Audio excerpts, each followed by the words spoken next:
Hi everyone, I'm Tony Gasper, I'm the Superintendent of Schools. So for those of you who are families watching us, not staff members watching us, every once in a while I'll send an email to the whole staff called Nerding Out with the Superintendent.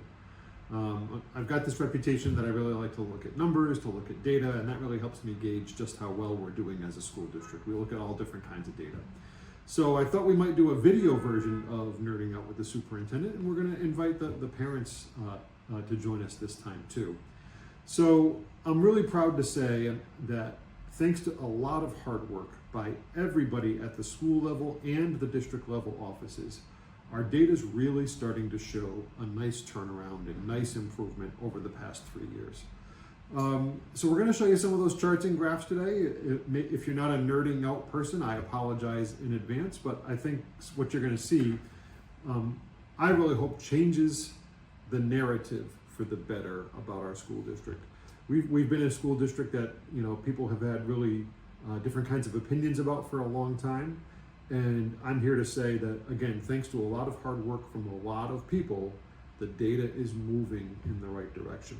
So this data you see over my shoulder here, this is SBA, Smarter Balanced Assessment. This is the state test that's given in grades 3 through 8 in English Language Arts and Mathematics.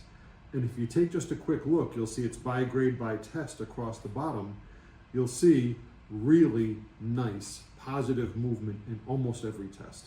Keep in mind that a different group of kids takes these tests every year as they move up through the grades.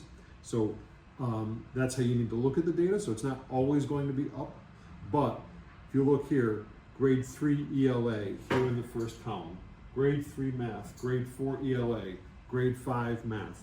You see a strong upward trend, most especially in our elementary grades, but you see some nice progress and forward movement in the some of the middle school grades as well. So this is how we compare ourselves to other school districts in the state. This is how we know we're moving up. We're moving in the right direction. It's certainly going to be a long road though. We're not done, we're not satisfied, but the state test is definitely moving in the right direction. So here's another data set. This is specifically about students' reading ability at the elementary schools. This is for kindergarten through 5th grade. And this is a test called ERLA. So we have a program called the American Reading Company in our elementary grades for our reading program. We give this test ERLA on a regular basis. 2 key points here. Proficient, you'll see going up strongly, going from 34 to 44%. And then what's called emergency. And emergency are students who are reading 2 or more grade levels behind going down.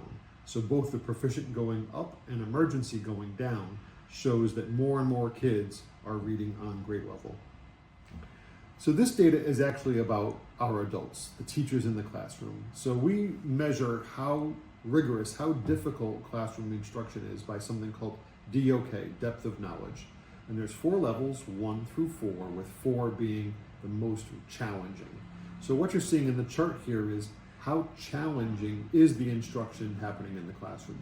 And you can see nice upward trends. This is over 2 years. We track it in lesson plans on the left. In the center is discourse. That's actually observing students in the classroom. How often is classroom instruction really rigorous and really engaging? And then on the right is actual analysis of student work, the stuff that kids write and produce in the classroom. How rigorous is that? So not just on the kids side, but we're seeing really nice gains when we measure our adults as well. A big push from me, from the superintendent, is I want to see more and more kids earning college credit for free while they're still in high school. And what you see behind me is a chart of that. You can see we saw a really nice increase from 2 years ago to last year. And then already just halfway through the current school year, we're really close to meeting last year's number. So this is kids who gain college credit through AP courses, UConn courses, Central courses, community college courses.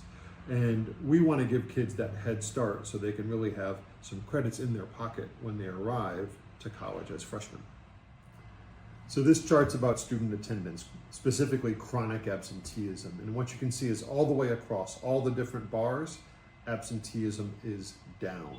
And that's really thanks to our staff, but most especially to you, the parents, who are working so hard to get the kids out of bed, even when they don't feel like it, and making sure that they get to school. you're telling your children that school is important and you're making sure they come. And this chart proves that. So thank you for your help. So thanks for joining me for a little bit of nerding out with the superintendent. I really hope that you're as excited about these positive gains as I am, as the whole team is here.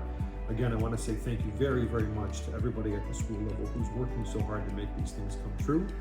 And thanks to the parents for your partnership as well.